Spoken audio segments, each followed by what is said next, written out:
Hi, everybody. This is Silvio Canto in Dallas, Texas on Monday, December the 19th. And welcome to our commentary. We took a few days off for uh, some family get together. And we're back here in the Dallas area. And one of the first things that I saw when I got back is that the temperatures are going to drop this week. And by the end of the week, we may very well be in single digits in the morning. That doesn't happen in North Texas very often. I mean, we get some colder days and so on in December, but nothing like we're about to get this week. So it's going to get pretty cold, pretty much Friday, Saturday, and Sunday. So it's going to be the 24th and the 25th when we will feel the real frigid temperatures, and maybe we'll get some snow. Maybe we will have a white Christmas. I wouldn't bet on that, but maybe we will. That's always kind of fun. I mean, if it's going to get that cold, we might as well have a white Christmas. I mean, why not? I mean, why have it drop so low and not get a single drop of snow? Well, that's kind of a disappointment, isn't it? So I'm hoping for a white Christmas this year. Maybe a little snow. Not that much. It doesn't have to snow like it does in other parts of the country, but just an inch, maybe an inch, just to make everything look white, to so that we can say we had a white Christmas. Uh, I mean, I like to say that. I like to say that, but as I said, I wouldn't bet on it, but I sure would love it if we have a white Christmas this year in a few days. Well, they're not having a white Christmas down in El Paso, Texas. They're not having a good Christmas, really, down there at all. The mayor of El Paso has just declared a state of emergency. And I guess they've gone back and forth on this, but they finally did it. And they did it because people are crossing the border in uncontrollable numbers. They just don't have the ability to handle that many people.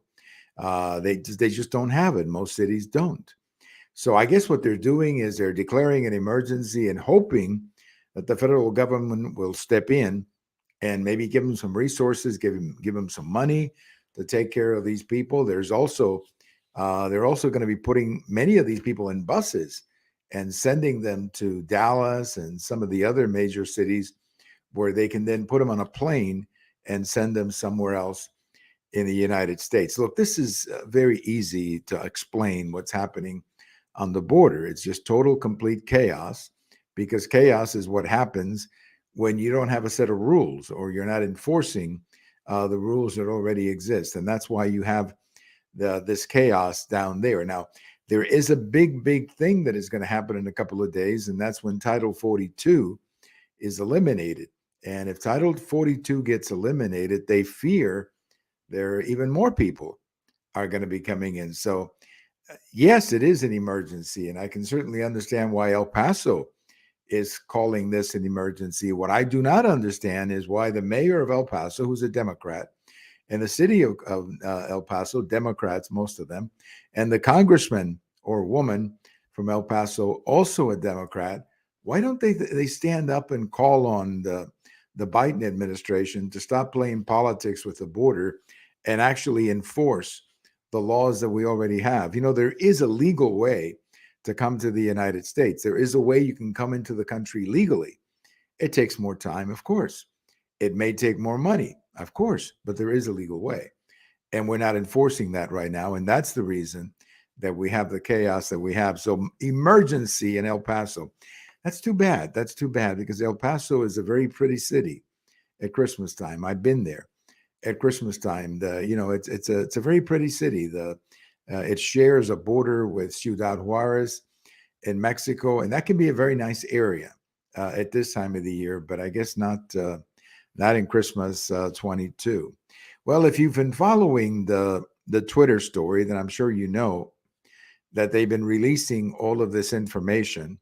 And I guess the latest one has to do with the FBI and confirms that the FBI and Twitter had contacts.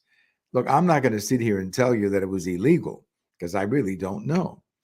But it doesn't look good when you have the FBI getting together with social media companies and talking to them about this or this or this or that.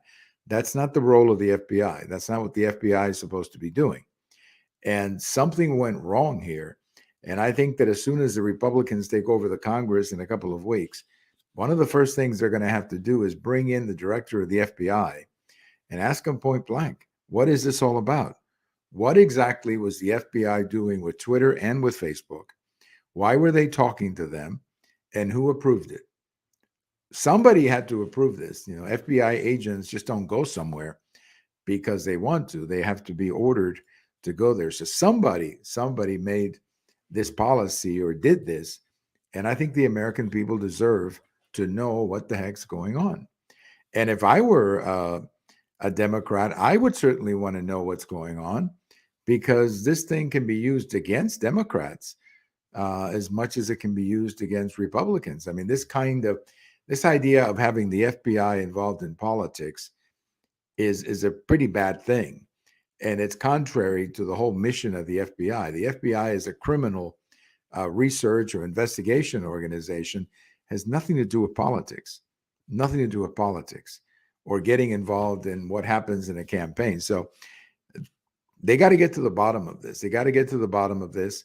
Nothing's going to happen in the next couple of weeks when the Congress is changing. But definitely when you have a new Congress, the FBI has to be investigated, and we have got to know what the FBI was doing. I don't know what it was doing. It's not real clear to me what it was doing. I do know that it smells bad. It smells real bad to have the FBI operating in this fashion with some of our social media companies. It just doesn't make any sense. Well, let me congratulate Argentina. They won the World Cup. The World Cup, of course, is the biggest sporting event in the world. I don't know how many millions of people were watching this game. I wouldn't be surprised if it reaches 1 billion people. I wouldn't be surprised at all if numbers were that high. I don't know for sure, but I wouldn't be surprised if it's 1 billion people. It's the world's most popular sport. There's no question about that. And it turned out to be a pretty good game between Argentina and France. It was 2-0 at the end of the first half. Then it was 2-2 at the end of regulation time. Then it went 3-2, 3-3, and it ended 3-3. And it was settled by the penalty kicks. And I've said before, in the interest of full disclosure, I've said it before many times, I hate penalty kicks. The truth is that most of the soccer fans that I know don't like penalty kicks either, but they, I guess, have resolved that this is the only way they can end the game. I'm not sure about that. I don't want to get into a big debate about soccer because I don't know enough to debate it, but there has to be a better way to end the game than with penalty kicks. I just, for me, a tournament of this magnitude cannot be settled by penalty kicks. That's just my feeling. If you disagree, I understand. But to settle a tournament like this with penalty kicks, it's, I don't know, it's almost like unbelievable. You have these amazing athletes who play 90 minutes, then another 30 minutes, and then to have their whole tournament decided by penalty kicks. I don't know. I don't like it. But again, I know that FIFA has its reasons, but I don't like it. I don't like it one bit. And I wish there was, I wish they would, maybe look into some other way of finishing these games. I don't know, but I just don't like penalty kicks. Well, let's go back 50 years ago today, December 19th, 1972. Let me say hello to my friend Diane, who's joining us. Good to see you. But it was on this day in 1972, that makes it 50 years ago today, that Apollo 17 came back to Earth. And Apollo 17, of course, was one of the many Apollo missions, beginning with Apollo 8 all the way up to 17. Of course, Apollo 11, the first ones to land on the moon. And Apollo 17 was part of the, just another Apollo mission when it went up. But when they came down, they didn't tell us this, or maybe they didn't know. But when they came down, they, I guess, decided no more lunar missions, no more missions to the moon. So Apollo 17, 50 years ago today, was the last time that we went to the moon and brought back the mission successfully. And I tell you, I remember Apollo 17. I remember when it went up. I don't know of a single person who thought that that was going to be the last time. I just don't remember any of that. I just don't remember anybody talking about it. But it did turn out that way. They explained it later. Later on, they explained it that they wanted to have another way of going into space, which is how the Challenger program came into being. And of course, the first Challenger was in 19, I guess 81. That was the first Challenger. But that was, supposed to follow the Apollo program. For people like me who remember sitting in school and having a nice teacher turn on the TV so you could watch the Apollo mission or whatever going into space. For people like me, it's a real heartbreak to realize that we haven't been to the moon in 50 years, and probably I don't know of any mission or any plan that is going to take us to the moon anytime soon. So it's one of those things that you really remember as a kid growing up, and you became very attached to these missions. And then when they disappear, you really feel sad. It's like, wow, whatever happened to the Apollo program? Whatever happened to, remember the Gemini program?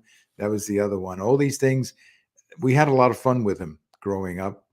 And now it's 50 years ago. 50 years ago. What an amazing 50 years it's been. And who would have believed, 50 years ago that Apollo 17 would be the last mission to the moon? Thank you for listening. Enjoy your weekend, or enjoy your week, I should say. If you're in the Dallas area, make sure you dress up because it's going to get very cold toward the end of the week. And if we don't see you again because you're on vacation or whatever, Merry Christmas to all of you. We'll be doing a few more shows this week, shows about Christmas this week with Leslie Eastman and Frank Burke. So we'll be doing a lot of Christmas commentary this week. But from me to you, Merry Christmas, and we'll see you the next time. This is Silvio Canto in Dallas.